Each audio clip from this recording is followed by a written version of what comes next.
You seem a bit darker than usual. Yeah, I've got a little remote here. You're getting darker. Okay, it's a bit better.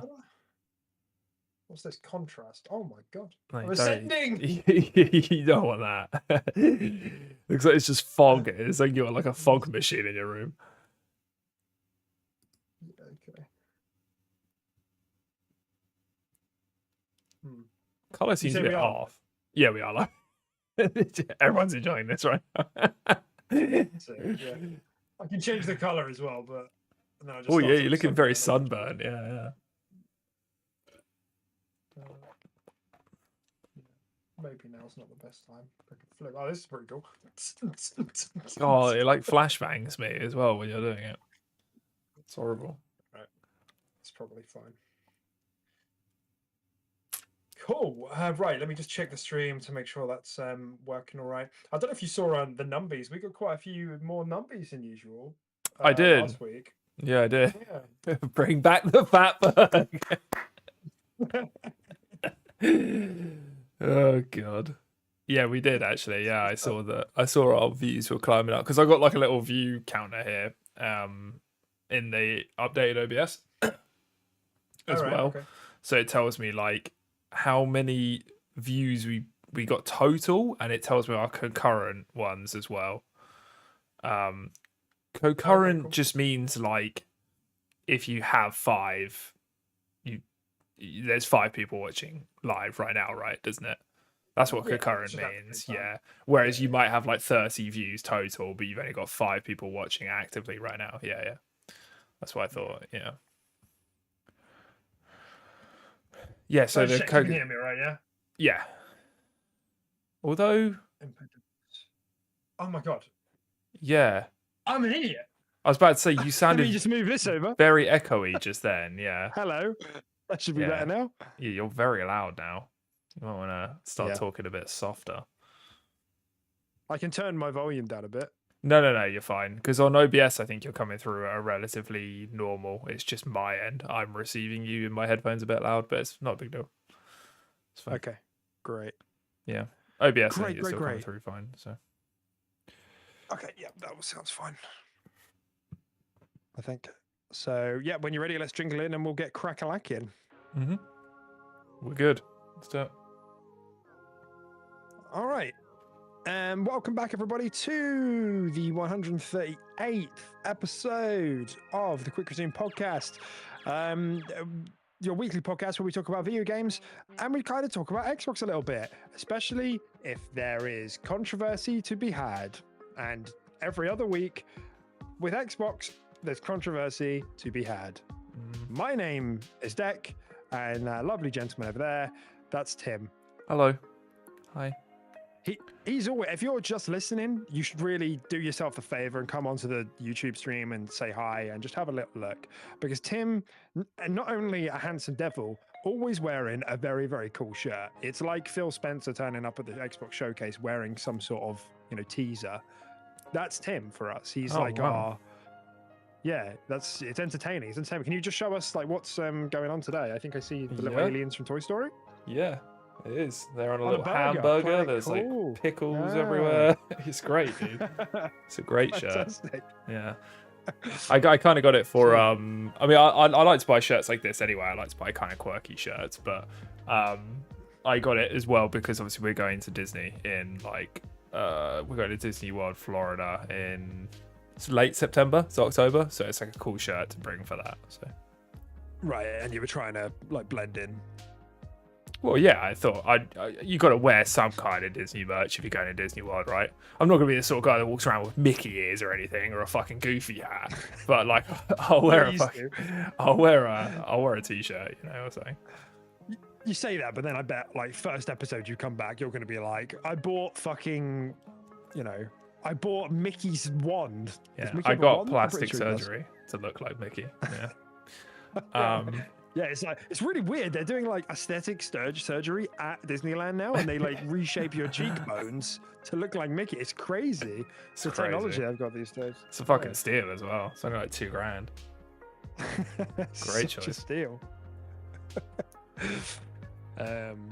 Man, Well, I was actually really worried. When was it? It was like Thursday. No, what day? It's Thursday's day. I was really worried on Tuesday that, oh no, nothing's happened this week, Tim. We're just gonna have to like talk, maybe about each other, maybe ask questions. That's gonna be. We don't want that. No one wants that. That's really gonna grip my teeth and I have to go through that. But thankfully, Xbox has done the right thing and raised the price of Game Pass, and added a new tier as well. They've really saved. They're really looking after us. Thank God. And as our audience knows, and as you know, Tim, we never ever criticize Xbox. Like we only ever say good things, and they know that, so they're safe here. Really? There's nothing bad to say about this. Yeah, that's true. That's absolutely factually true. Yeah. Oh, is this something we should have talked about before we went live? Because I was going to absolutely grill Xbox on this. Yeah, me too. Yeah, me too. All right, cool. Glad we're on the same page. You fucked up. It was bait. Yeah, so that and a couple of other things, but that is the big headline. And yes, the thumbnail is a horrendous AI thumbnail. I did not have the time or energy this week, so you've got a silly little couple of skeleton men, couple of dollar bills falling from the sky, and then just an Xbox Game Pass logo slapped to the top. And it's not even the logo, it's just an Xbox logo, a green circle, and then it says Xbox Game Pass. And get this, it didn't even do it properly. The letters were all fucked up, so I still had to go into Photoshop. And if you look really closely, you'll see the X has got a little smudge next to it because I had to do it myself. So really, I probably ended up spending more time doing it than if I just done a normal fucking thumbnail. AI, so joke's on me, I guess. Such a powerful tool. Hey, ain't I the joke? We're starting off not great. That's all right, I think. B minus. I mean, yeah, all right. B minus. You're happy with a B minus thing? I'm okay with that. Yeah, honestly, Thursday evening. It's been a hard week. I'm okay with that, honestly. Yeah, we settle. All right, we settle. Cool. Anything to jump onto that you want to mention before we sort of get into what we've been playing and all the rest? Not particularly. No. Let's crack on then. No problem. Cool. All right. Shall I start? Please be my guest. What have you been playing, Timothy? I have been playing the same things I was last week, to be honest. Just Sea of Stars, and I finished off the demo for Path of the Goddess as well, which was really good actually. Quite a lengthy demo. I think they give you like 5, maybe 6 stages to sort of go through. Each one obviously getting longer and more difficult and stuff like that. So it's quite generous. Obviously you can replay it as many times as you want, and there's little like challenges to do it, it's the classic, like when you finish it you get like 3 stamps, do it with only 5 villages, or do it with no villagers dying or something like that, then you get more score. So you could go for that completionist. Is there a metagame? Is there, like, do you make progress between levels? Do you know, or is it just within the levels? No. You do get like permanent upgrades and things to equip to your character. Yeah, so there's like little like medallions and stuff like that. The way it's done, which you find in the levels by exploring and like unlocking all the parts in the level, and then you get like a reward for it, sort of thing. And yeah, these things can be like increase your attack damage, maximum health. There's some more exciting ones, and there's actually abilities you can equip as well. Like one of them was like you like slam the ground, and like the area around you, all the villagers in the area around you get more attack speed and damage and stuff like that. It's like a temporary buff if you're like really under it, to just like buff all your villagers and stuff. So yeah, there is that sort of thing, and then you can choose what loadout you want to enter the level in with and stuff like that. So and you can upgrade all the villagers too. So like I upgraded my archers so they could shoot fire arrows and all that kind of stuff. There's like upgrade paths for all the different kinds of roles and stuff. So yeah, there's a decent amount of like metagame to it. I'm still very excited for this game. I am looking forward to it coming out and playing the full game. And it's quite a cool thing as well with the demo, where it was like a community thing.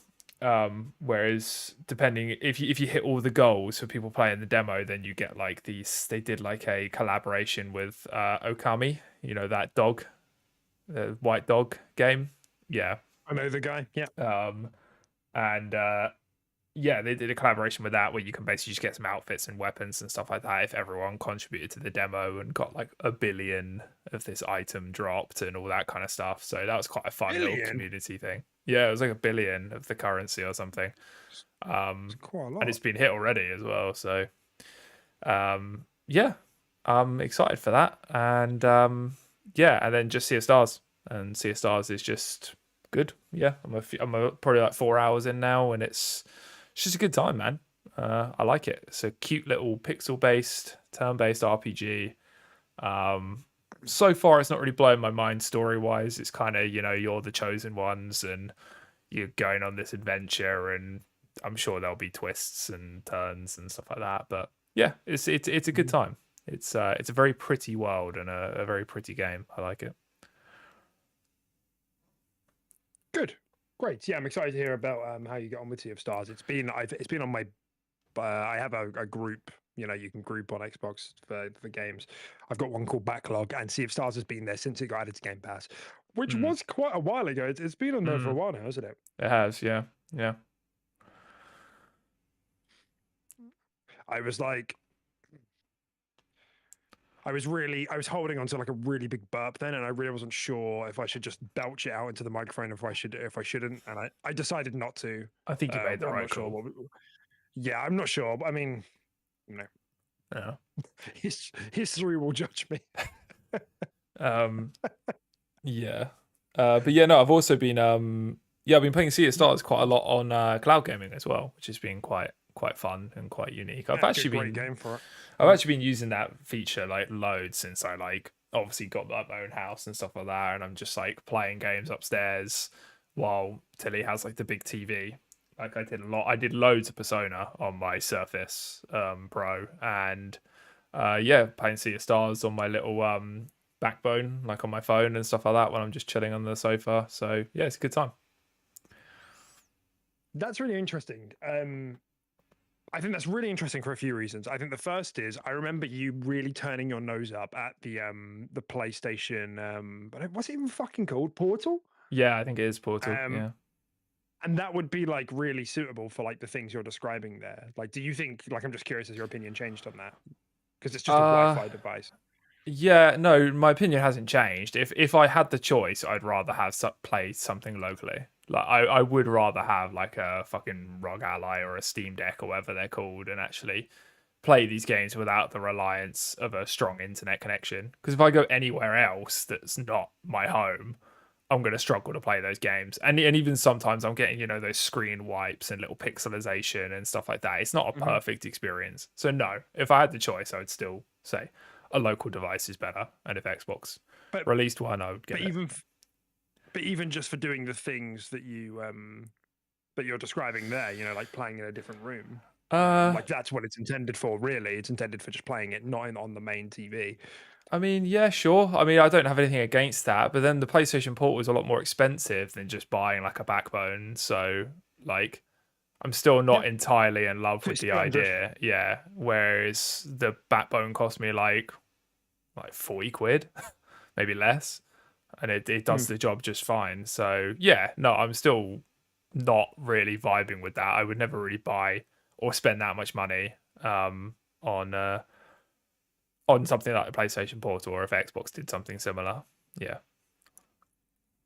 Yeah, it is still quite pricey for what it is. If they brought it down about maybe somewhere between 50 and 100 into like the 100 to 150 range, I think that would be quite good, because then it's like a premium version of the backbone, you know. It's because you've got to remember as well, like it's remote play only, so it's not cloud. So presumably it would work a little bit better than cloud would. Well, it should do anyway in theory, and it has you know, all the haptics and stuff, so it should be like comfier technically. Yeah, you know, it's the same. So I can see the appeal, you know, and I think it has done fairly well. I don't have exact numbers. I don't think anybody does. All I know is that they were really sneaky, and they categorize it as like a console sale for some reason. Really? Yeah. Okay. I don't know why. It's just for shareholders, I guess. Whatever. But that's really interesting. Yeah, cool. And I do think it like the cloud part is it's very like game dependent, isn't it? Like I always found that like sometimes I'll use it like depending on the game I'm playing. Basically, if it's a turn-based game, then I'm like, yeah, I'll use this like when the time is right. Yeah. 100%. Like it's something I'm not like you would think something like Neon White might go into that quite well, but I don't think it will, and I don't think I will be playing Neon White on cloud because it's too fast paced. It's actually kind of nuts, that game, from what I hear. Yeah. So yeah, it won't work. There is a particular just type of game that you play on cloud, in my opinion. So, yeah. For sure. No, I'm with you. So just to summarize, Tim, Sea of Stars, Path of the Goddess, and you're going to be playing Neon White soon, and you're doing a lot of them on cloud. God, you're such a Game Pass shill, man. I really am. Yeah. God, am I getting my Holy bang shit, for dude. buck on this new tier of Games Pass? So worth the price increase, dude. I have nothing to say. Well, some of us aren't complete shills and actually buy games. So I'm supporting the indie scene out there, playing Disco Elysium. Couple of years late, I know, but you know, somebody's got to do it. Somebody's got to buy games because nobody's doing it on Xbox, are they? It's just me, basically, just little old me purchasing games. Yeah, you've been going kind of nuts. You bought Dragon's Dogma as well, didn't you? I did buy Dragon's Dogma, yeah. On sale. I only ever buy these games on sale, but it's just gotten to a breaking point where I'm like, okay, I probably should stop now and like catch up with these. And I will say, like, Xbox has done a much better job in the last maybe 3 or 4 years of like doing good sales. Because I remember like for the whole like until this gen really, Xbox like never did good sales like ever, but they're actually quite good now that they've revamped the store and they've got like a good like the wish list and everything. I think that's like really quite well done compared to what it used to be anyway. But Disco Elysium, wow, what a fucking game. My God. This is like so. I bought it because of like how well it did, but I like fully well knowing it's not my type of game because really it's just a point and click game. And the premise is that you're kind of like a drunk detective, and you wake up after like a massive bender and you can't remember anything, like you like literally nothing, not just like bits and like convenient bits and bobs. You cannot remember where you are, what your name is, and there's been a murder, and you know your partner turns up who you've never met before, but he's your partner assigned for just like the mission. And so you know nothing and you're like trying to figure out the murder as part of your job, but you're also trying to figure out like who you are and like what this world is and everything. And it is just like so well written. It's like kind of boggling. It's like insanely well written. It's so funny. Like it's got an RPG layer where you like level up different elements of your of yourself. So like I think the categories are like essentially, what is it? Oh, there's like 2 physical ones and 2 mental ones. I'm really struggling to remember what they are. But one of them's like logic, one of them's like emotional logic, another one's like strength, and another one's like dexterity. It's like worded kind of differently. And your fail states are either you know, losing HP and dying or demoralizing and dying. I think I haven't got that far, but I think the implication is that you just kill yourself, like when the moral gets low enough.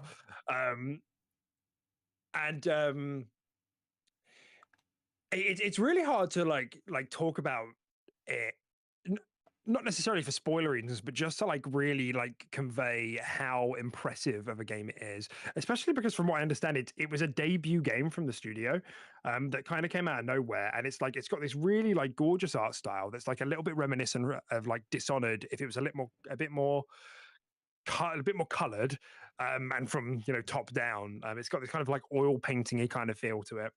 And it's got all this voice work, like it's all voice acted, which is great. And the whole quirk with it is that like a lot of the skill checks you get happen during like self dialogue. So like you'll think to yourself about something someone has said to you, and then one of the skills, so for example empathy, will like kick in and it will do like an automatic skill check on what you're saying, and that will follow up that thought with a second thought. Or one of them is like another one is like what's it called, intuition.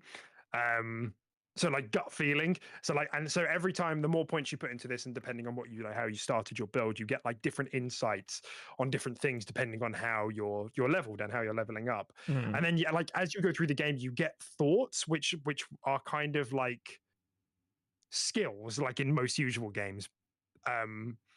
So like you'll have a conversation with someone and a thought will pop up, and one of them was like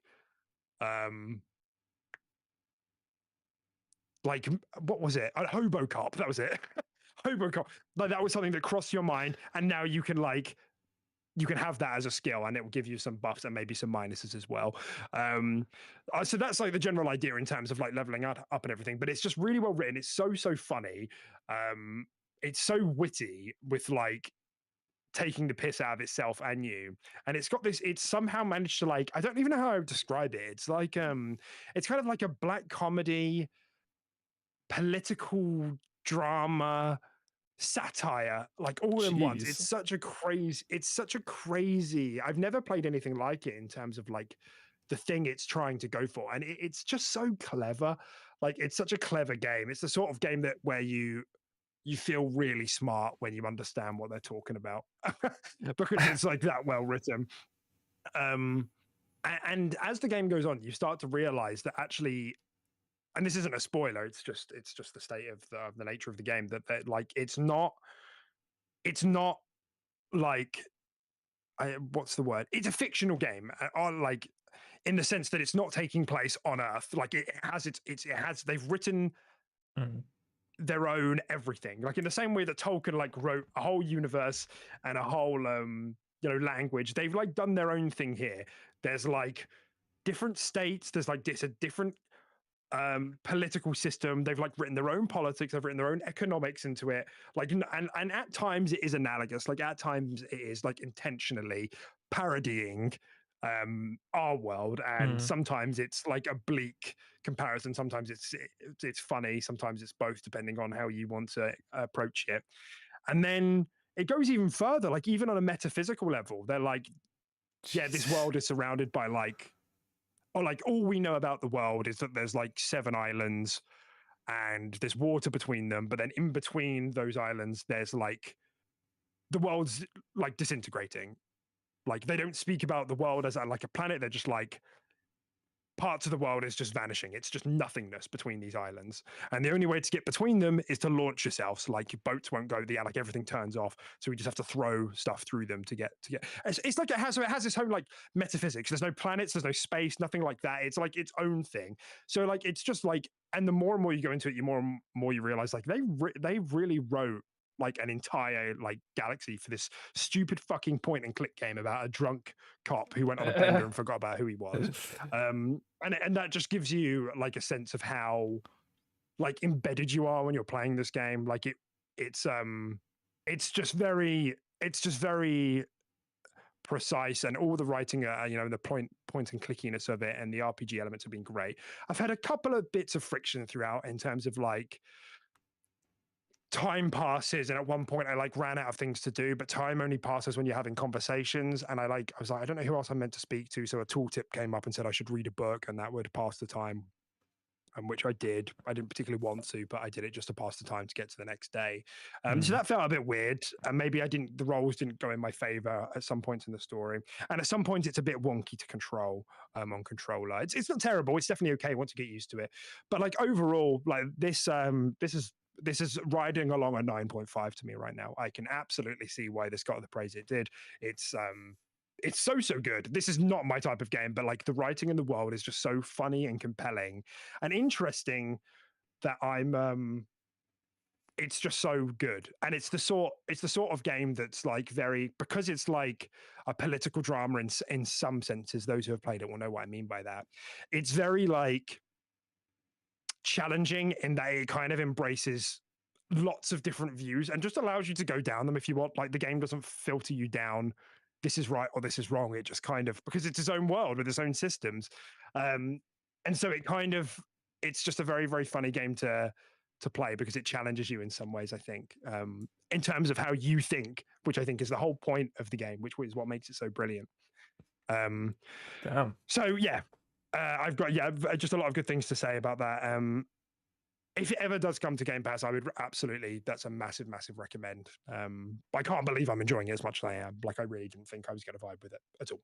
Yeah, that's kind of crazy. Yeah, I haven't heard you talk about a game like that in quite a while, to be honest. Yeah, that's quite impressive. You know, it's just sometimes, you know, when you go into a game with like quite low expectations, not because you think it's going to be bad, but because you're not sure if it's for you, and you're like, holy shit, like this is incredible, like this is amazing. I can't believe they even did this. Like that's kind of how I feel. So I'm just kind of like quite blown away by what they've managed to do here. Nice. It's incredibly well executed. Yeah, it's a bit like Braid, you know, like I spoke about last week, which I also said, which I thought was a 9. It's like that was very well executed as well, but this is a notch above. Wow. Well, I'm glad you're enjoying it. Do you know how if it's quite like a long game, or is it quite a relatively short experience, or? I think how long to complete puts it about 20 hours, but I can't see me finishing it in 20 hours, and I don't feel like I'm like, you know, turning every rock. So it's probably somewhere between 20 and 30. So it's not short, but it's not a forever game. Okay, nice. I'll be interested to know your final score on that bad boy. Yeah, unless it really turns, you know, south, I can't imagine it going anything below that. It might even get higher. I might even give it a 9.9. God, never reach that 10 though. You don't give out 10s. That's a shitty point and click games. You know, unless it goes on Game Pass, then it's a 10. Yeah, that's true. Yeah. Instant 10. Everything's a 10 on Games Pass. The value. You know it, man. You know it. But yeah. Nice. Sick. I can see some of the guys in the chat. Hi, Joaquin. Hi, Tavish. Tavish corrected me about the Portal being counted as a PS5 sale. It was its own console sale for the first month, and then MPT changed it to an accessory because pretending it's a console was stupid. Okay, there you go. So it was, and then they changed it. Yeah, makes sense. Thank you very much, Tavish. Okay. I guess the only other thing was to say Neon White is out now, isn't it? Did you? Yeah, you haven't got a chance to play it. Yeah, have you not? No, it's out on Game Pass now. No. I didn't even know it was actually out yet. Well, that came out on Tuesday or something, did it? I think it was Tuesday. Yeah. Yeah. Nice. Okay. It's definitely on my radar. But I mean, yeah, I've got plenty to be getting on with at the moment. So I don't know if it's a sort of game I'll get into in like the next like month or so. But yeah, it's quite soon. I'd say near future. Cool. Great. Cool. That's great. So I can see before we get into sort of the Xbox news, then Tim, I can see you've put a little story that you wanted to bring today. So why don't you take us through that? Oh yeah, no, it was just like a little something that I saw, and found it was quite funny. I didn't look into it like an insane amount, but I saw that apparently, Palworld have like signed some sort of deal with Sony, but like to do with their it's like a media deal or something. I think they want to make like a TV show or like a movie or something like that, and I just found it quite interesting that it really seems like everyone and their mum is trying for this game to be the next Pokemon. You know, like they are really trying to get it to that sort of stature. And I just found it quite funny because that's probably exactly what they're going to do with it, right? They're going to do like an anime, right? Especially with how like I guess well received things like Arcane and Cyberpunk and stuff like that have been. So they're probably thinking, let's make a solid Pokemon-esque anime with Palworld and rake in on this hype because I mean the game's still actually going pretty strong from what I hear. They've done some really good updates to it, some really good content, and like it seems like genuinely it wasn't just a bit of a big splash and the game died off. I think they've actually done some pretty quality updates and stuff like that to it, and they actually seem like they know what they're doing. So Sony have jumped on board. Yeah. I've got a question. Sure. Is Pokemon an anime? Is that considered an anime? Yeah. Or is that just like a cartoon? It's considered an anime, yeah. Follow-up question. What's the difference between a cartoon and an anime? Are all animes cartoons? or are I not? don't. I Are actually. all animes cartoons? Not all cartoons are animes. Is that one of those things? I don't really know, to be honest. I actually wouldn't really know what the difference between a cartoon and anime is. I mean, I would say just based on, is a cartoon just like a Western, like Western animation, and anime is just from Japanese influence or that sort of kind of thing. That's where it originated from, potentially. I don't really know. No, that's not true. That can't be true. Isn't like the first cartoon like fucking Mickey Mouse or some shit? Isn't it? Like, because it was whatever came after stop motion. Except it was stop motion, wasn't it? Because they did it like frame by frame, and that was Okay, so basically, yeah, and basically my other thing was basically say cartoons are just for like younger audiences, and I just gave it a quick Google, and it just said, anime can be enjoyed by viewers of all ages, is typically geared towards more mature audience and often deals with darker and more serious themes, where cartoons, on the other hand, are typically aimed at younger audiences and often feature light-hearted, humorous themes. So I don't know if there is any like distinct like production difference, I guess. Obviously there are different styles to how you animate a cartoon something, but yeah. Okay. Interesting. Because I always thought anime was something to do with like style, but I actually can't see that like listed here necessarily. Unlike the Wikipedia page, anime is hand-drawn and computer-generated animation originating from Japan. Anime refers specifically to animation produced in Japan. Oh, there you go. So it's just animation produced in Japan. So what you're saying is I was right. No. You were saying for cartoon. No, I say cartoon was like more Western and anime was Japanese. Originated. That's what I was saying. Oh, I see. I misunderstood the question. In which case, yes, you're right. Good job. Clip it. Clip it, everyone. Tavish, Joaquin, is what you're here for. Clip it. All right. But yeah, so yeah, I just kind of found that a little bit interesting. I thought it was just worth talking about because yeah, I don't know. It'd be interesting to just see where Palworld goes with all this as well, because obviously they're quite interested in just the highest bidder taking whatever they're willing to get. So it'd be interesting where they go with it.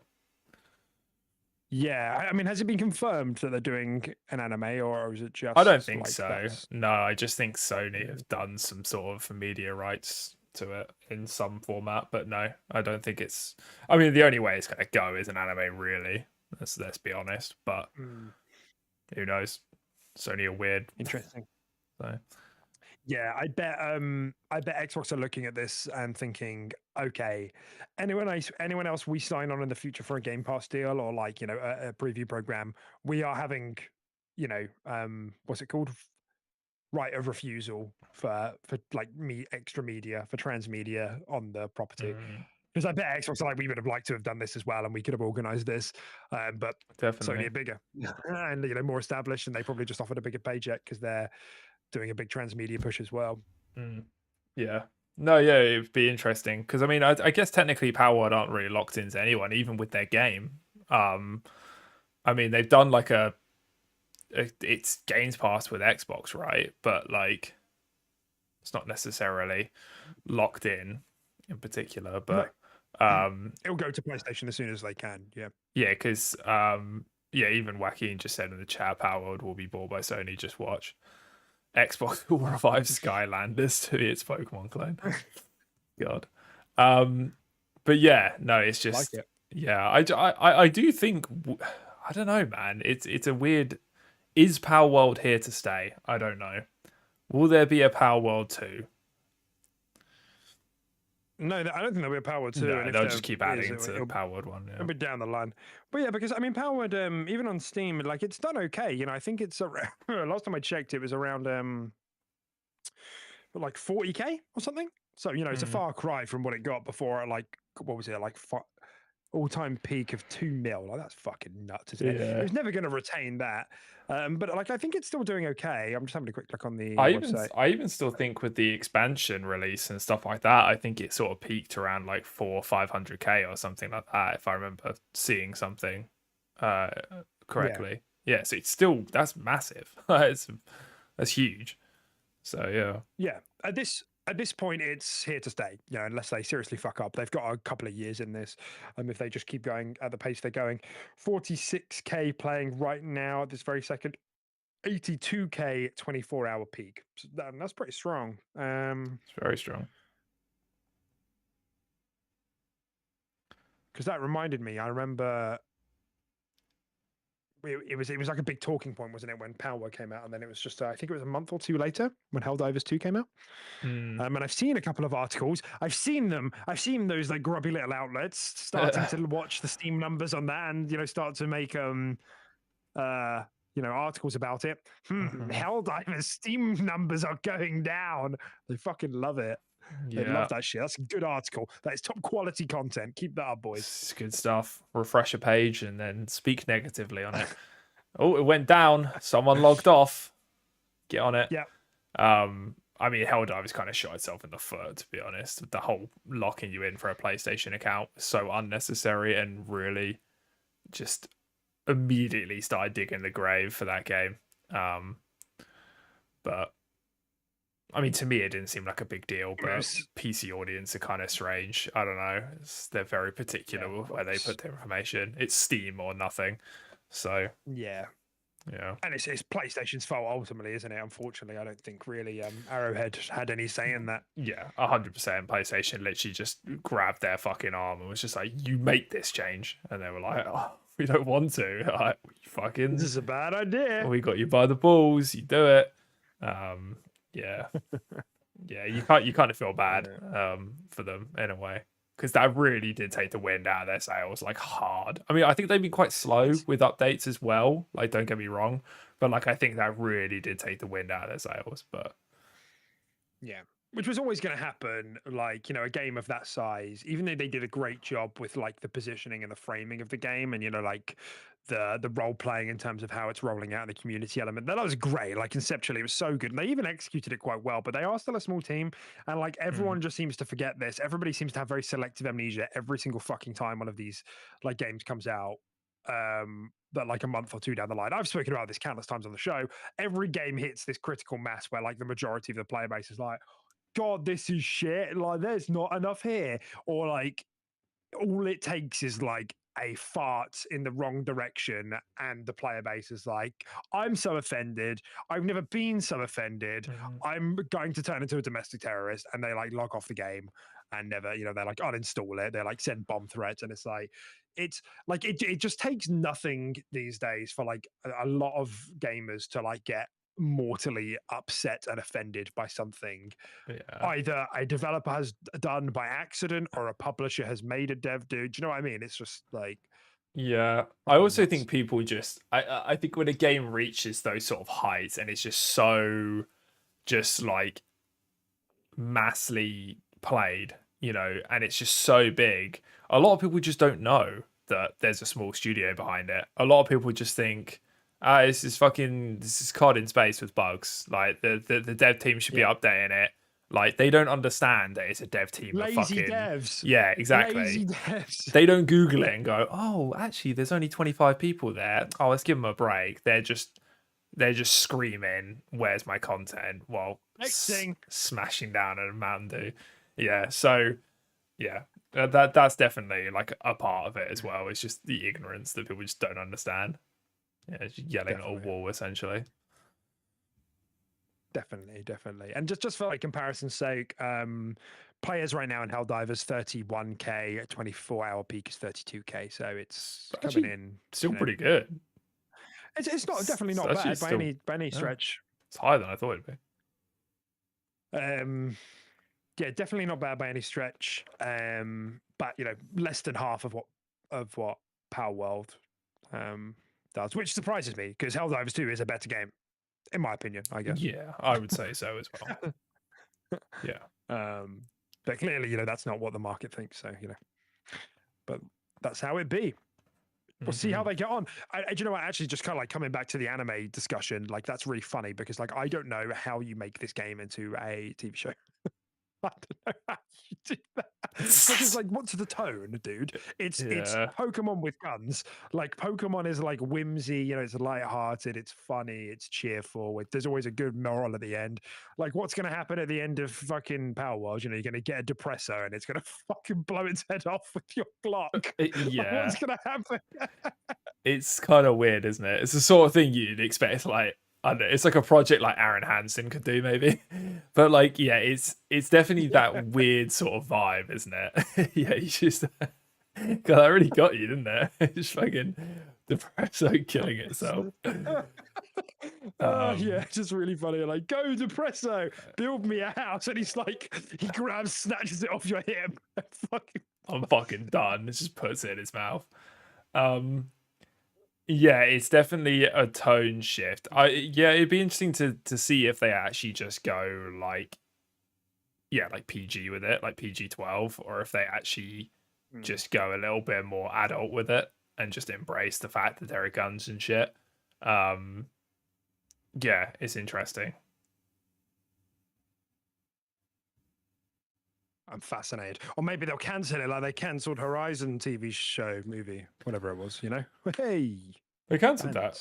Did we report that? I don't. Cancelled that shit. I don't remember that being a thing. Oh yeah, it happened this week. Oh, okay. Damn. Spent too much of that budget on the Lego game, I guess. Exactly, yeah. Maybe if they put it on Xbox, they'd have, gotten a bit more return on investment. Fucking shade. Nice. Snap, dude. Thank you. No cap. I think we're probably at saturation point with Horizon anyway, so that's fine. Give it another few years. Yeah. Before trying again, maybe. Yeah, agreed. Okay. Wonderful. All right. How are we looking for time? 41. Perfect. That seems about right. 40 minutes of nonsense before we move into the stuff people are actually here for. Sounds good. Game Pass increase in price, didn't it? I should probably get the actual figures up. I should probably have that just like ready to go. But before we do that, Tim, what were the initial reactions when you saw this? Game Pass going up in price. There's a new tier coming in to swap out for Game Pass console. Day one games are leaving the new tier that's replacing Game Pass console. But if you already have Game Pass console, you can keep Game Pass console, and that does have the day ones. It's really straightforward. So just, what were your initial reactions? I mean, my initial reactions were, we all fucking saw this coming, right? We all saw a price increase coming. That didn't surprise me. When I started to dig a little bit deeper, I was a little bit surprised with how they decided to do it. And like you said, they went down a real simple route, which I'm really glad.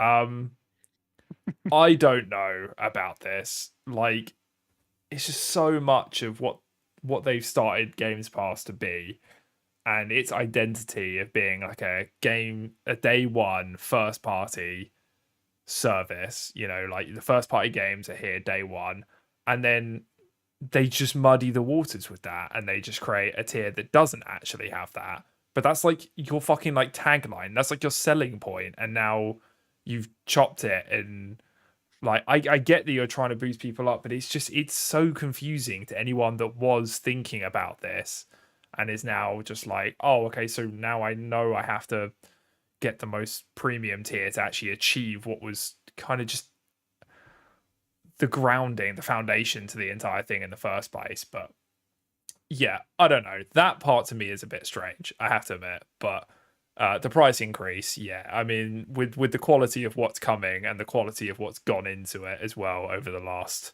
6 months or year or whatever, we all knew that was going to happen, right? That doesn't surprise me. Yeah. Anyone who's had the fingers on the pulse, has known this is coming. We've spoken about this for a while, and I'm finding it really funny that people are calling back to the ABK trial. I don't even know when it was, like 2 years ago. Like, it's been going on for a long time. And at one point they had said, like when we start putting stuff in, that's not going to drive the price up, like per se.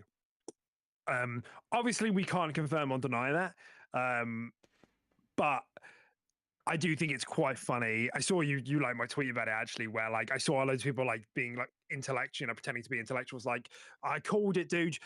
Game Pass price going up. I told you all. I told you Doomsday's coming. I can't. But I knew they were going to put it up, and it's like things go up in price. Yes. Yeah, everything's gone up in price. Like literally everything.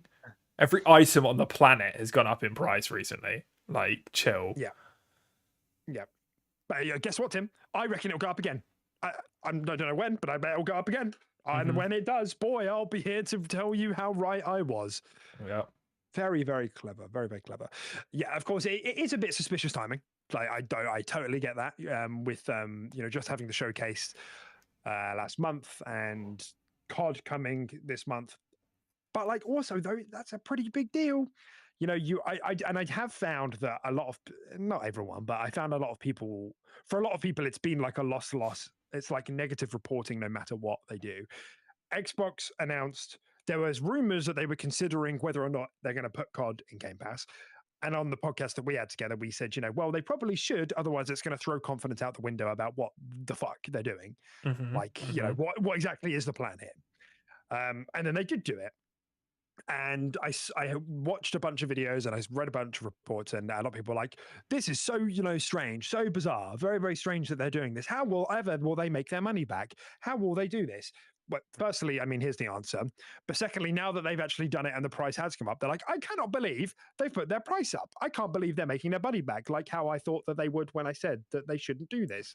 It's just like some people will report this as a bad thing no matter which way it goes. And I think, yeah, so that's like that was kind of my thoughts like when I first saw it. I suppose if I'm thinking like more personally, I tweeted this as well. I think this price. Let me see if I don't know if they actually have it in the UK yet. Oh, they do. So for the number that most of our viewers will know, in terms of dollars, Game Pass Ultimate, which is what I presume all of our listeners are on, that's going from $16.99 to $19.99. So $3. In the UK, Tim, it's going from $12.99 to $14.99. £2. Okay. That's the jump from standard to ultimate. No, that's what Game Pass Ultimate is right now at $12.99 and is going to. Okay. Yeah. Sure. Yeah. So firstly, not a big deal. Honestly, this isn't a big change. I still think this is really good value. What I did say is I think we're probably approaching the sweet spot in terms of pricing and Game Pass Ultimate and what Game Pass Ultimate offers. Like, I think we're coming up to the point where it's like, okay, yep, this is fair value for my money. Up until this point, it's felt like theft. If they start, because I think we're now getting to the stage where if they start pushing beyond this, they need to start justifying it. And I think they can justify this because of the games they're putting into Game Pass with the ABK catalog. The increase in quality, just over the years has been just really, really good. And obviously we know their first party lineup is just getting better and more frequent too. So I think they've earned this a little bit. I would rather they weren't putting the price up. Don't get me wrong. I'd rather they were putting it down. But I'm just saying, in terms of the market reality, that's kind of how I see it and how I feel. What was your, like, how did you feel about it, like, personally, in terms, because I know you pay monthly on the game on GPU as well. So what did you think?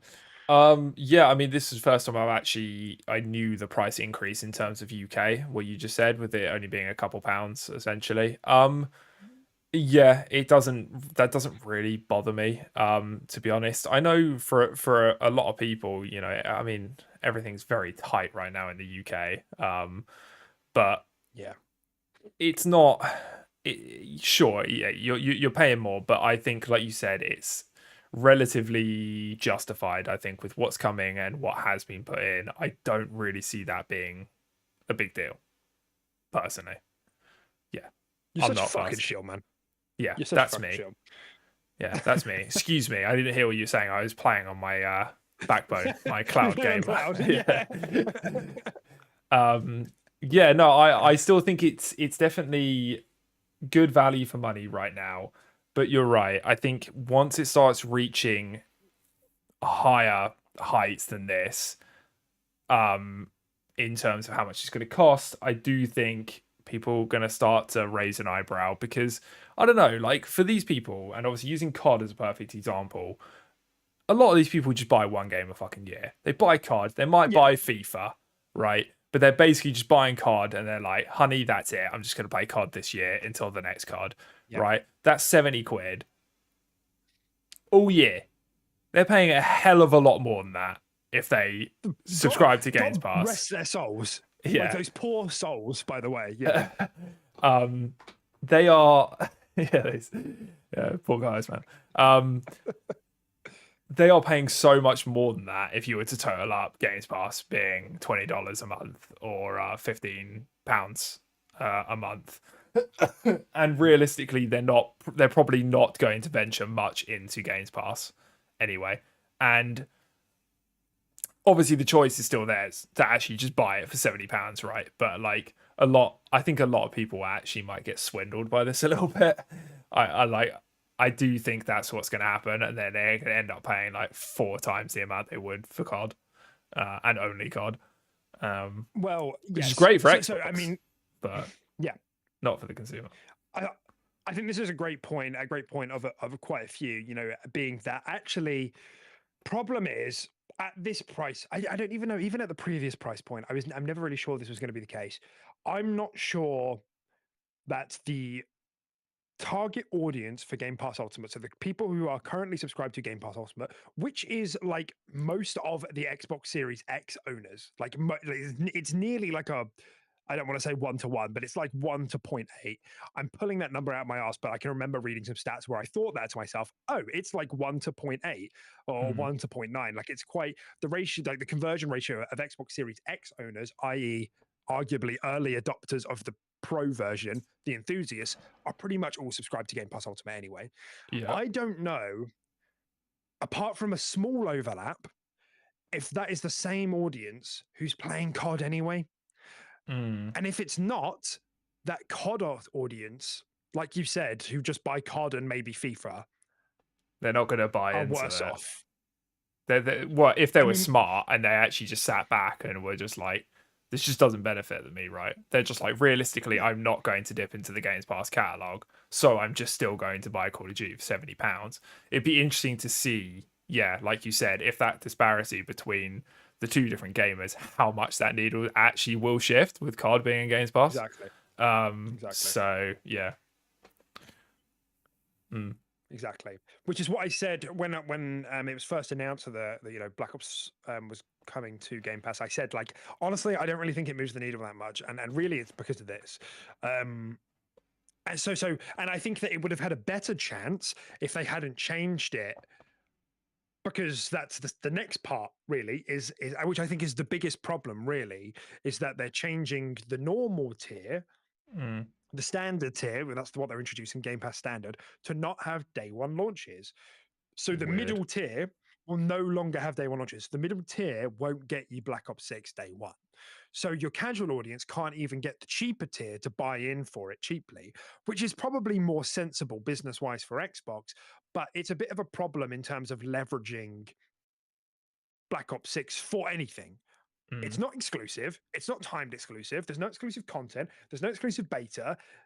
And now it's not even in arguably an accessible tier of the subscription for the casual audience, which is most of COD. Most of them are the casual audience. Most. I know that's not going to speak for all of them, but so I think that's the problem now. It's like, what's the target audience now? In terms of like leveraging that. I think it'll be interesting to see. Maybe I'm wrong. Maybe I'm wrong, and it'll come out and it will really shift the numbers, and a bunch of people will buy into Game Pass Ultimate. And I think it will also depend on like what is Xbox's lineup for the rest of the year. Maybe a lot of people are looking at this year and they've seen Hellblade, they're seeing Avowed. Let's say it does quite well. They see Indiana Jones, Towerborn. They see all of them and they all perform fairly well. And a lot of them say, you know what, actually, I could subscribe for a month or two and I could play COD and also play those games because I've got interest on them. So it will probably depend, and especially next year, right?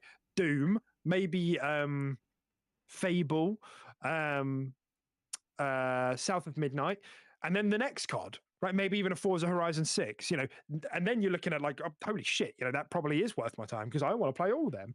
So it will depend. I'm not sure if this year quite has that yet. I could see it happening, but it's just very dependent on like the other output that Xbox, has lined up. Yeah, they definitely have to.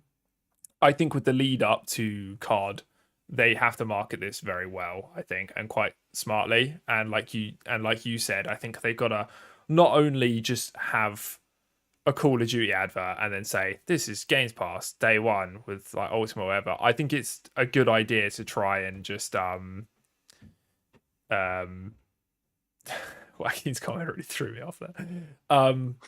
I think it's a good idea to just like throw in and make it like a sizzle reel sort of advert and just be like COD and then indie and then this and that, because then that's gonna, like you said, try and entice people and get them through the door to actually subscribe, stay subscribed, try other content, and hell, just forget they're subscribed and just give Xbox money, right? That's the end goal with these sort of things. They want people to forget they're subscribed and just every single month it comes out of your account. But yeah, it's definitely interesting, but it's just, I don't know, man, based on how Xbox do these things and how Xbox market and how Xbox convey a message, they're so bad at it. And I don't like that they're chopping this up and changing, like, that not everything is, the middle tier is not the day one releases anymore. It's only the last tier, and PC hasn't changed. And then you got this other one that kind of just gives you nothing. But like, it's just, I don't know, man. It's hard to market and it's hard to get that message across for people that are actually good at it. Xbox suck at that kind of thing. They really do. So I don't know. Be interesting. Definitely. And there is opportunity for them to leverage that. They've got Gamescom coming up. Maybe they do put that sort of thing together. Hey, look, COD, Flight Studio, Indie, Towerborn, Avowed, and they put together this thing of like, look at all this amazing stuff you can get for the low price, etc. And I just want to like take that from him because I can see we've got Brandon in the chat. Hi, welcome, and I see a bit of pushback, which is great, so thanks for that. So he says, I disagree with you. It's still the cheapest way to play Call of Duty without buying it for $70 or $78 he's put there, which is of course true. And I can see the follow up there. And remember, if you're already in Game Pass, nothing changes for people that are already in Game Pass. Yeah, so totally. That is still true, and I still disagree with. I still agree with Joaquin that like I still think the service is pound for pound the best subscription on the market right now. Even with the price increase, it still is. However, I just don't think that there is all that much overlap between the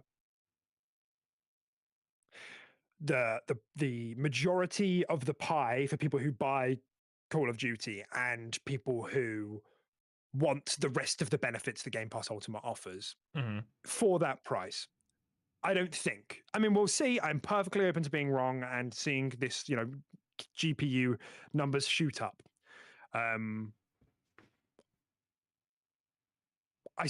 Because most people will run those numbers, and I know that because I do the same when I'm looking at like renting a movie or buying a game, or I look at like, should I just buy 1 month of this thing?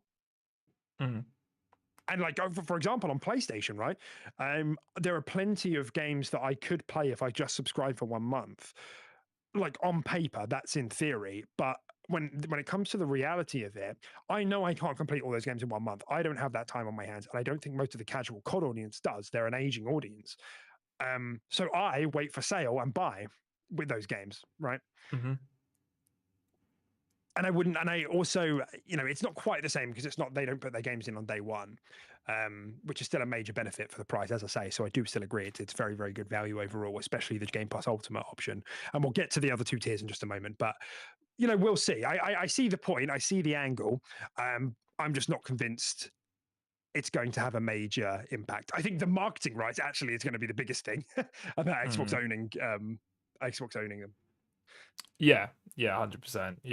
Yeah, which is why I said, I think the marketing is so important for this. And they really can't butcher that. So, yeah, I think how they convey this message and how they sell it and what they do with it is very important. But yeah.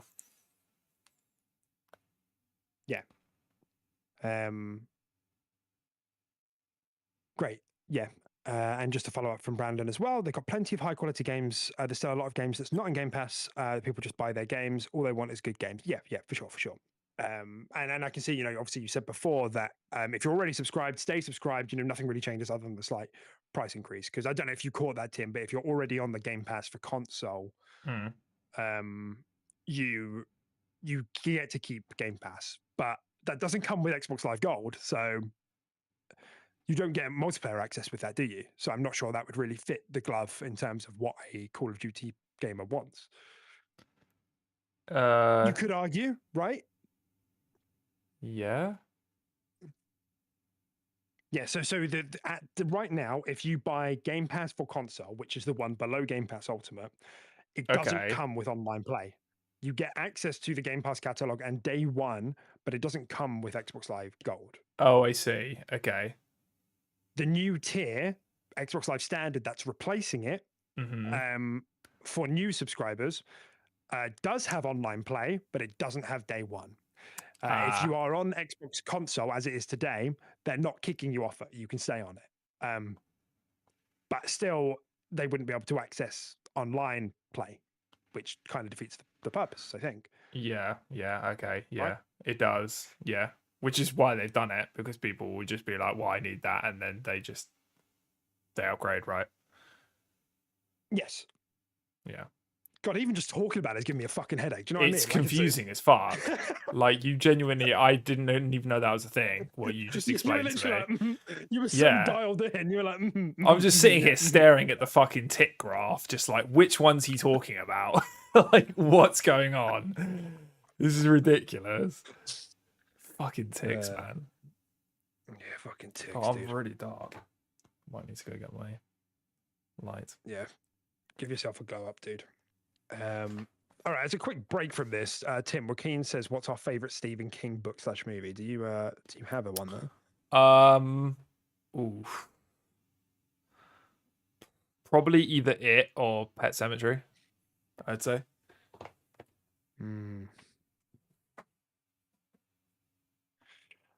I don't read books. I haven't read. To be fair. I read Pet Sematary, and I've watched the movie, the old and the new one. I've only watched it because the books. Yeah, the books are absolute tomes, man. They're massive. You can like kill someone with them. Tomes? Is that what you just said? Yeah, tomes. I've never heard that before. That's amazing. Oh, really? That's such a good. I mean, I've heard of the word tome. I've just never heard someone like call a thick book a tome. Like, that's really funny. A tome. Yeah, it's fucking tome, dude. It really is. Like, they're massive. But yeah, I mean, and I heard the books are a little bit weirder than the movies too. But yeah. I really like The now. Mist. Oh, hell yeah. The Mist was good. Yeah, I think if I had to pick one, it probably would be The Mist. I think probably objectively a worse film than Green Mile and Shawshank. But I really like it in terms of its like fiction and the Stephen Kingness of it, So probably The Mist. Although The Mist is just like, it's got to be one of the most harrowing endings I've ever seen that has stuck with me. It's awful. Yeah, it's awful. Yeah. It was literally when that happened, I was like, oh, nah. Fucking for real, no cap. Imagine if he said that. On God, no cap. Yeah, dead ass. He just winds down his window. The army, you guys, the army, yeah, dead ass. Fuck, no cap. Fuck, I fucked up for real, yo. They're like, is that your family in there? Blood splatters on the window for real? No cap. Dead ass, man. Oh God. It's so fucking odd. I just watched our concurrent view account go down by half. Oh really? Oh God. Yeah. Well, that's Joaquin's fault, innit? So. Yeah, it is. Yeah. Look what you've done. Right. What else have we got to say about this? I know there was something else that was bouncing around my brain, and I was writing things down as we were talking, but there's definitely one thing I've missed here that was worth talking about. I guess it was like, so I think there is some cheekiness here to the fact that they are removing the day one. I think the biggest blunder here really is them is fucking around with the tiers and removing day one from what we would consider base Game Pass. Yeah. I think that's really cheeky because they've always touted that that's like the selling point for Game Pass. Mm-hmm. You know, day one, play day one with Game Pass, you know, and now that's not a thing unless you're buying the premium tier. I think that's a bit cheeky, to be honest with you. Do you share that opinion of cheekiness? Yeah, that was literally the first thing I said about it when we started talking about the topic. The fact that that is literally the foundation of Games Pass, and they just changed it, and they weren't even clear about it either. They just like, you'll get it at some point. Like, it's like, all right, well, like you could have at least like given that subscriber tier that might stay on that for whatever reason. You know, the fact that they would be getting it in 4 weeks, or it would be 8 weeks, or, you know, half a year. I don't know. Like, it's so weird that they didn't even give any form of like indication. You would have thought with them shifting all this up, they'd literally be like, right, we're gonna do this. It's day one for Ultimate. The middle tier, get it 3 months after its release. Boom, drops into the catalog. But no, they don't even do that. It's just kind of weird. Yeah, I saw a bit of chatter about this on Twitter. Yeah, like, oh, you guys should be transparent with when the games are coming because that would be clearer. I'm totally get why we would want that and why you would want that and why that should be in place in terms of just, you know, being like more pro-consumer. But this is exactly what PlayStation does, and nobody has given a flying fuck for a long time. You know, they don't tell you when the games are coming. They don't tell you when they're leaving either. They will take their own first-party games out of the catalog. But then they did that from the get-go. They didn't rip it the rug from under your feet. Years in. Entirely fair. Entirely fair. Yeah, completely. But I guess what I'm saying is that the market doesn't care. I know there's a bubble of us who talk about this a bit more seriously, and that would be nice. But it would also be detrimental for them to be like, we're going to do this 6 months after launch, because then they may lose a bunch of Game Pass Ultimate subscribers who are just going to say, oh, wait 6 months. If you see what I'm saying. Oh, yeah. I understand from like a business standpoint why they're being vague about it, because they want people to be like, well, it could be a fucking year, so I'll just jump up for the cost of 2-3 quid or something like that, right? It's just not very... I don't know if ethical is the right word. It's just not very nice. Yeah. It's a bit meany. It's a bit meany, isn't it? They're being serial meanies over there at fucking Microsoft. Film the meanie Spencer. That's what they call him these days.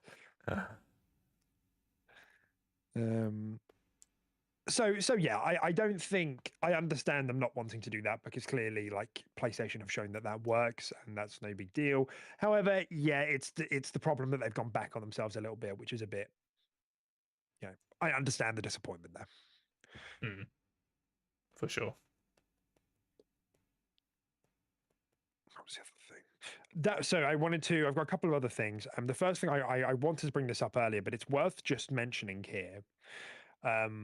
We're at the stage now where both PS Plus and Game Pass have been out for long enough where like competition has really started to kick in, and both of them, for the most part, have really increased in quality. I think most people even would agree that PS Plus is doing a much better job than what it was doing in the early days. You know, this month, I don't have it right in front of me, but I remember seeing Remnant 2, maybe Borderlands 3 as well. A couple of other smaller but quality hit titles as well, and it's like a pretty good month, you know. And I suppose it's just worth noticing, like, all this time when we've been talking about how a lot of subscription critics have been talking about this and how this is going to be worse for the industry, and a lot of people are still saying that. And I think, you know, there may be elements to that are true that I don't fully comprehend, but at the very least, I can see here it's fully kicked in.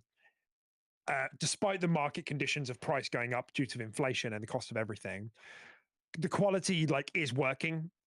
Like they're battling each other for subs to some degree, or at least for mind share. Um, I think that's quite clear. I just wanted to like point that out. That the competition has kicked in there. Yeah. Because I think people forget that. I think people forget that like it's good that we have two people doing this. It's working.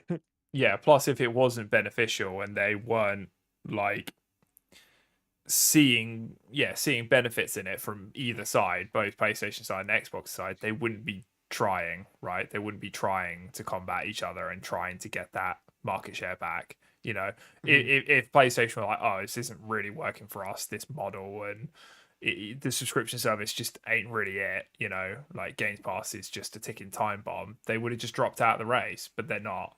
You know, it seems like they're trying to still always gain traction there somehow. So yeah, that in itself just shows that it's worth investing in, and it clearly is. There's something there, right? So exactly, good, and that kind of like swings us into like my final point on the topic, really. But chat, if we've missed anything, now's your chance to quickly get it in so that we have it lined up for the end of the segment, which is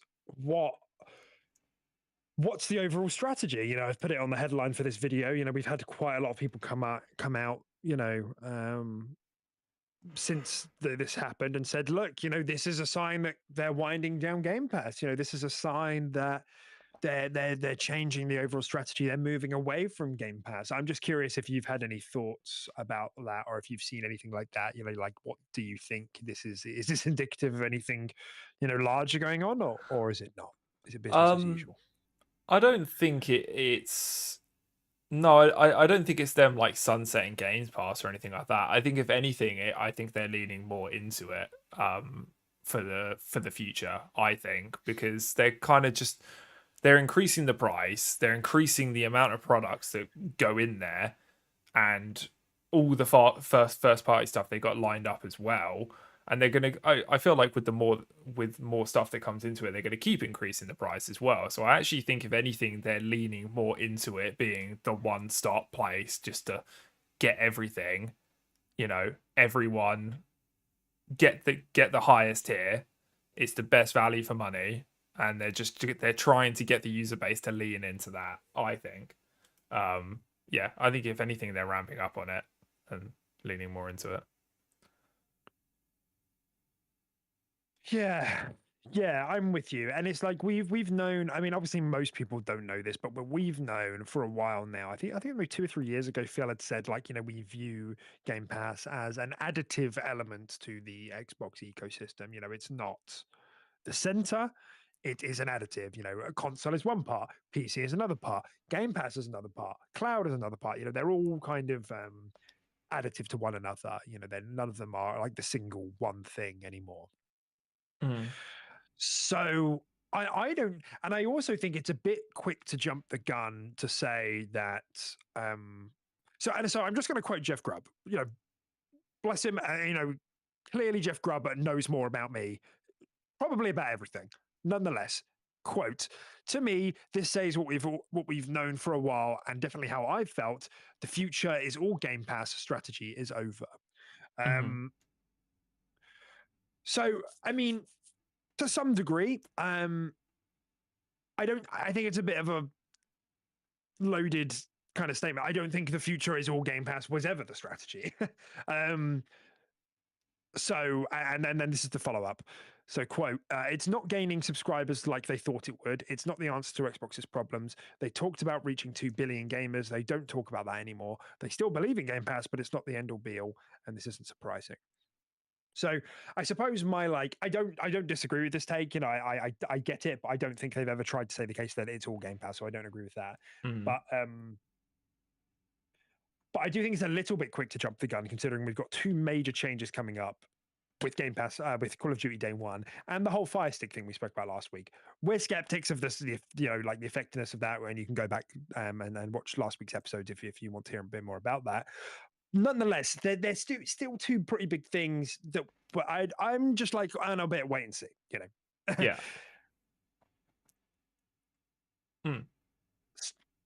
So I guess there maybe is something to be said about, is Game Pass still drawing in a new audience? The answer seems to be kind of no, but maybe COD will do that again. So I'm holding fire. Mm-hmm. And if that isn't going to be the answer, then maybe they really are just thinking about monetizing their existing audience more. But we'll have to wait and see, really, because I think this increase is probably more in line with just increasing market prices rather than necessarily a strategy shift. But if we get past COD and then there's another price increase like this time next year, then I'll be starting to raise my eyebrows and start to think maybe actually there is going to be less. But it's also, like, I'm just using my eyes and ears.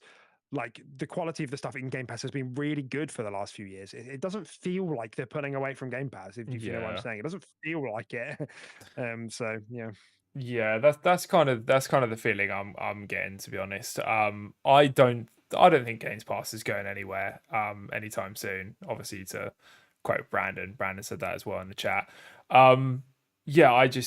Yeah, whether or not they choose to go down a different path later, I just think that there's going to be such a large part of Xbox that's always leaning into Games Pass.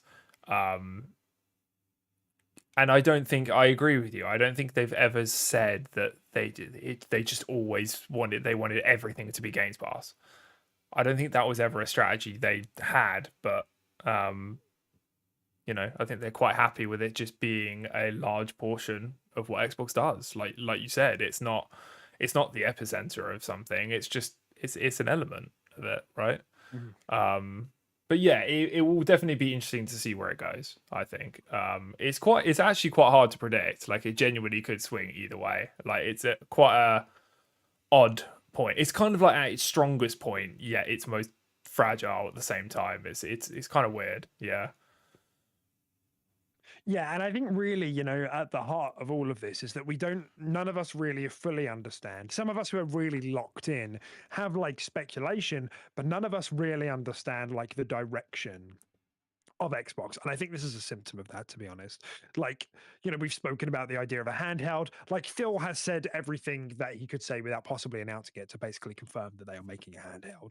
Yeah. I don't know how that affects their strategy. I don't know what they go for. I don't know if they're going to be going for like a different market. Like, maybe they will be able to tap into like Nintendo's market by doing so, in which case that could certainly change things and how Game Pass works and is, perceived and everything. Mm-hmm. And if they are doing like, this kind of PC hybrid for the next mainline console, alongside that certainly changes things, because we haven't even spoke about it, but PC Game Pass, of course, only has two tiers. It has Core, which you can get Core on console as well, which is just a selection of games that very occasionally get swapped in and out. Yeah. And PC Game Pass, which is like half the price. Yeah, it's a bit more than that, maybe 60% of the price. And it's way cheaper, and you'd have to, because paying for online isn't incorporated that. It's like way cheaper. So, how's that going to work if there's if you can access PC Game Pass on your Xbox? Like, what? It kind of feels to me like they're trying to very slowly get things in line for that, if that is the case. It's just that we don't really fully understand what's going on behind the curtains, because they are clearly looking to go off in their own direction. In a way that they have been for a while now. But I think things are really in motion now, and I think this is kind of, in part, a symptom of that. So we'll see, really. It remains a very interesting, but I don't want to say volatile, interesting but fluid time for Xbox. Yeah, definitely. I definitely think like they have obviously a path in mind, but I do think a lot of this is quite experimental as well at the same time. I think they are quite malleable in the sense that they'll go with the flow and they'll change direction slightly if it's not working in either direction. So yeah, it's definitely an interesting time, I think. But yeah, I think we'll definitely have a much clearer picture on it at like the end of this year, once you start seeing like the first party slappers come in. Call of Duty's been in there for a while, how that's affected it. beginning of 2025 is where will have a lot more answers on where this is going and the direction of Xbox as a whole. Yeah. Yeah, I mean, like, I know it's a great point, because I think particularly if you get to the end of this year and Xbox has had a string of like good first party releases, so like the ones I've said today, Hellblade 2, Towerborn, Flight Simulator, Indiana Jones, Avowed. Like, let's say they all come out and they're all like, they continue to be like 80 plus or even maybe higher. Some of them are in the game of the year talks in some of the categories, etc., etc. And then you have like they're like closing the year out with COD and Indie. And then you go into the Dev Direct in January, which is then showing off Doom, Fable, South of Midnight, and whatever else is coming next year. Like that's already a strong lineup. Maybe there's a surprise in there as well. And they're saying, look, I mean, like, we're not fucking around. Like, get Game Pass Ultimate. It's still a good deal. Like, look at the shit we got lined up. And obviously this year's COD too.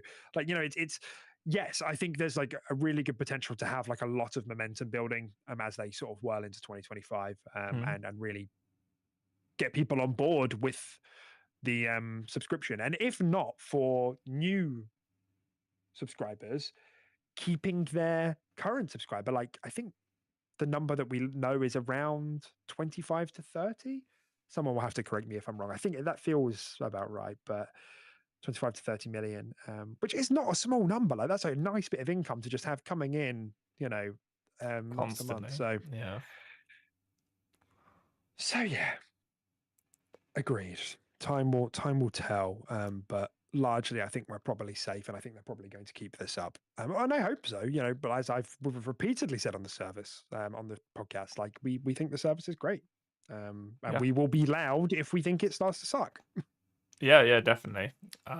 If I've played my fair share and there's months and months and months between my next release that I'm looking forward to, like there is absolutely no reason why I won't just downgrade my tier and just keep like the online and play the games I got.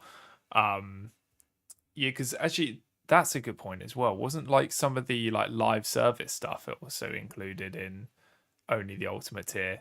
Yeah, like the Riot game stuff and EA Play and stuff like that.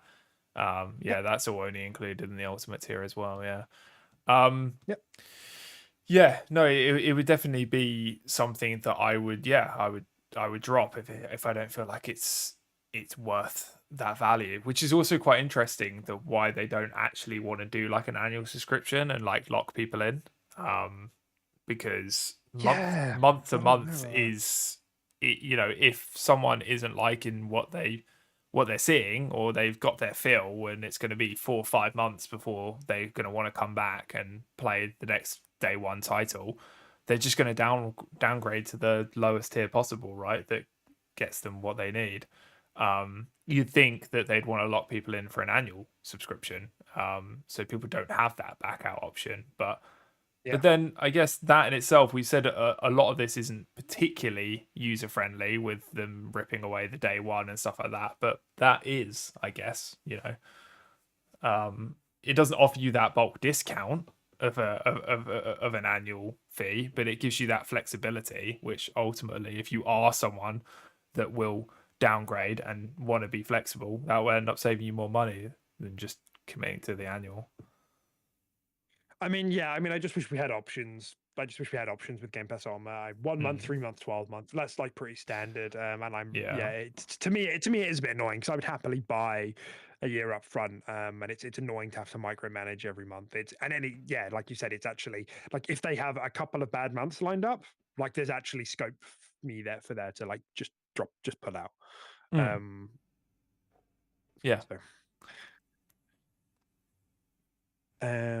Cool. Okay. Well, I mean, it's kind of tying into the first story. I guess before we move on, is there anything else there that you had left to say about this whole Game Pass kerfuffle? I don't think so. No, I think we covered pretty much everything. Cool. Pardon me. All right. So I suppose, it does kind of bleed into it for our second story of the week. We've got 3 total. Is that Modern Warfare 3 has it's been leaked now, it's been corroborated. I think it was Insider Gaming and Windows Central that Modern Warfare 3, as in last year's COD, is coming to Game Pass this month. So it's just gonna be a surprise sort of drop. It'll be interesting to see how that's received. If it does get a lot of attention, if we have people jumping in,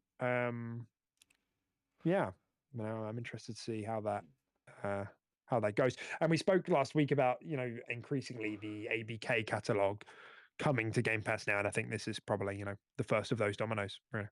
Yeah, definitely. Yeah, it will be interesting to see what that does. I mean, when's Call of Duty Black Ops 6 coming out? When is it again? I want to say October. Yeah, I think it's October as well. Yeah, so it's quite a sweet spot for this to actually launch, isn't it? It's got a good Definitely. It's got a good couple months and a good few months to just gain a lot of traction and yeah, maybe even just get some of like the early adopters, the people that still are playing this Call of Duty, to be like, let's just see what this whole Games Pass thing is, and then they're just like, oh, okay, yeah, like I kind of dig this because I get to try other things and play the current Call of Duty, and then I got this new Call of Duty arriving in October and stuff like that. It kind of just gives them a little bit, it's almost like a little appetizer, isn't it? Like a little like this is what it would look like. It's not the new COD, but this is what it's going to look and feel like. So, are you on board? Sort of deal. Yeah, be interesting. Yeah, definitely. October 25th. So end of October. Okay. Yeah. But still, it does feel like a sweet spot. I was just on the Wikipedia article, and I was just reminded of the marquee feature of the game, dude. Omni movement. Oh yeah, the fucking jelly movement. You can just do whatever you want. That's what they should have called it. Yeah, jelly movement. Octopus movement. Something like that. No, make it a bit more fun. Right. Arachna movement. Yeah. We've come up with the our new squiggly boy movement, and essentially it just allows you to squiggle in any single direction you want.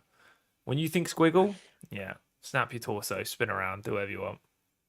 I was going to say, squiggle is like, can you squiggle in one direction? Because to me, a squiggle is like a bit of a jig jag. It's like everywhere. Yeah. Fascinating. Mm-hmm. This is deep, profound, philosophical stuff. To jig or to jag, I'm more of a jigger personally. Whoa, that was close. That was real close, dude. Whoa. And the stream quick. God, I feel like I got baited into that one. I feel like that was like 400 IQ play from you. That's like 5 billion IQ. I'm not a jagger. I'm a... God. Jeez. Man, real close call. Few. Swiftly moving on. Yeah. To our final story for this week. We got some final reports of how Hellblade performed in its opening month. Not too hot, as you won't be surprised to hear. 37th in sales, and so in sales, 37th, which are, I don't know. My expectations were even lower. My expectations were even lower. So to me, this is kind of like whatever expected. However, it did peak at 12th most played. I think I'm not sure how long that sustained for or lasted, but it did peak at the 12th most played, which isn't bad. That's like up there with like Destiny, and Valorant. Like they're around there. Again, I thought it would do worse than that. I didn't think even the Game Pass subscriber base would be that interested. So I did think it had, a little bit of lightning when it came out. I do think a lot of people just at the very least played it to say, ooh, pretty graphic lady, and then closed it. But, was this really, against any expectations? Yeah, I mean, I thought it was going to do around this sort of level, to be honest. I knew it wasn't going to do fantastic, but I don't know, man. I feel like internally, obviously this is based on nothing, but I feel like internally they probably would have liked this to break into like a top 10, at least, I think. I'm sure they would have loved it to. Yeah, I'm sure they would have loved it to have sold the best as well for the month. Yeah, but like I just I don't know. I think it's interesting for sure. and whether or not, I don't know. Do you see a Hellblade 3? Do you think they're going with the Hellblade 3? It's already greenlit. Really? It's already greenlit, supposedly. Yep. Interesting. Okay. Well, because we had all those really dumb conversations at the time, our game's going to do so badly, the studio's going to get closed. And so I think it was Windows Central that reported, no, they've already greenlit the third one. Okay. Or they've greenlit their next game, which is, presumably the third one, but I guess we don't really know. Which is, I think it's just because there has been a bit of a confidence hit after the studio closures. Like supposedly Game Pass was going to be this thing where we could have these experimental games that didn't perform amazing, but did speak really loudly to a particular audience, and that would be fine. But then after some of the closures, that kind of confidence has been shaken a bit. I don't think. I think those closures were more circumstantial than like an overall change of like, if your game doesn't do gangbusters, we're closing you. And I think and which is why I've always said, I think they have always expected that this would be the case with Hellblade 2. At one point, when it was first announced, I thought this could be like, a big deal. But then in the last few years, they've sort of tempered expectations and they've sort of said, look, it's going to be like the first one. It's going to be like the first one. We're making it just the same way. We're going for the same thing. And as soon as they said that, I was like, okay, it's not going to be a massive hit. It's going to probably perform critically fairly well. A lot of people are going to really like it, but it's not going to be played a lot by loads of people. And that's pretty much what ended up happening. Yeah. I would love to be like a fly on the wall with these sort of things and like how they predicted Hellblade to go down. Because there's no doubt, like, sure, they knew this was going to be a blockbuster hit and go absolutely nuts, but like at the same time, like as a business, there's only so much you can, because like it's a spenny project like Hellblade 2. It's like peak technology being used on this sort of stuff, and lots of time as well, like of paying these people to develop these games. I mean, Hellblade 2 took quite a while, and at some point you've just got to look at that and just think like, this is just losing us money. It's just hemorrhaging us money. Like, as much as it is fulfilling a niche and it's great and all that, like, it'd be interesting to see how that would go down in a business meeting. Yeah, I don't disagree. I think it's just that I think the whole like expense speculation around Hellblade 2 is a bit unfair because like it's not a big team. They do work on multiple projects at a time. So i.e. the cost of, staff upkeep isn't as high as some other studios. And they were, because of the way they do, the game, they scan stuff in and it's all motion capture. It was particularly badly affected by COVID. Like the game lost years for that. I don't know how they were using that time, and maybe it helped them develop technology for this game and the future game, and they were, they managed to justify it. But like we do know that Hellblade 2 in particular, out of all of the Xbox catalog, was slowed down a lot because of that. Like a lot of it just kind of stopped, in terms of the mocap. So I expect, for example, if there is a Hellblade 3, it will only take around maybe 3 years. It's pretty funny to say only take 3 years, but I reckon we're not looking at 6 years, which was like since the last one. But even then, that wasn't strictly true because we may forget, but Bleeding Edge happened in that time as well. So really, we're looking at sort of since its announcement 4 years. Maybe was it end of 2019? It might have been end of 2019, in which case that makes it just under 5, between 4.5 and 5. And obviously, yeah, we don't know the budget. You absolutely, I might be wrong about this. Maybe it was, it really did cost a lot, and actually, a lot of money was poured into this, and a lot of the execs are saying, you need to justify whatever you're doing on the next one, and that really adversely affects the studio. Maybe it does. I just get the sense that this was all already known. So we'll see. Yeah, definitely. All right. Cool. that brings us, I suppose, to the end of the episode today. Obviously, center of the conversation really being on Game Pass. And all of that. And, if you guys have any thoughts, we'd be really interested to hear them in the comments. You can also reach out to us on Twitter as well if you agree or disagree with anything that we've said there.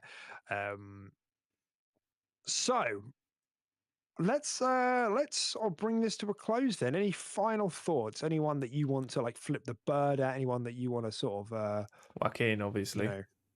Joaquin, obviously, yeah. Okay. Our dear mod, Joaquin, yep. Thanks for doing what you're doing. He did say which one of us would be Sherlock and which one would be Watson. Oh, that's actually a really good point. Yeah, I don't know. My gut says I think you'd be Sherlock and I'd be Watson. Yeah, but that's actually kind of offensive because Sherlock's kind of like a weirdo drug addict. Yeah. Whereas Watson's Oh, so you're having second thoughts on that because you think I'm more likely to be the weirdo drug addict? Yes. Fuck's sake. God. I mean, I could see that. You could go into you've got a kid, I guess. Anime, you've got to be a bit more responsible. You could go into an anime-induced coma and then you wake up and you're maybe your life could be the plot of Disco Elysium. Maybe you could trying to piece your life together after watching too much anime. The first man to overdose on anime. And I can be your spunky sidekick. Sort of supports you. I don't know how much anime you think I watch, but I do not watch enough to overdose. You do. You're always on Crunchyroll. And if you're not on Crunchyroll, you're playing Sea of Stars, Final Fantasy for the 16th time, or Persona. Tell me I'm wrong. Or Path of the Goddess. I have been playing a lot of Japanese stuff recently. But that's beside the point. Sea of Stars isn't Japanese anyway. Sea of Stars is a Western. It was made by a Western studio. Okay, but it's in the style of a classic Japanese RPG. No, I will not have any of this. You're just in denial. I don't know what you mean. I do watch a decent amount of anime, but it's not like a crazy amount. And I did read some manga before. No. I did read some manga before bed last night. I forgot about the fucking manga as well. Whatever. I'm not helping myself. Why did I bring that up? What's wrong with me? Anime-induced coma, dude. I'm telling you, it's coming for you. That's what I have to look forward to. Sweet release of a coma. Sweet release, yeah. Glad you clarified that. Yeah, not the other type of sweet release. Mm-hmm. No, the good one. The sticky one. Yeah. All right. All right, I'm going to jingle us out on the fact that you just said the sticky one. So. The sticky sweet release. Yeah. Yeah. Sweet. All right then. Thank you everyone for joining us today. You're the best. We've had some pretty good engagement in the chat. That's a lot of fun. Thanks for coming. As always, we are happy for you guys to argue with us in the chat, call us names. Honestly, it's good. It's good abuse tolerance training. It really helps us get used to just the world, state of affairs that we're living in. Thanks. Bye. You're the best. Thanks. Bye. I don't get to say bye anymore. Bye, Rob. Have a good rest of your week.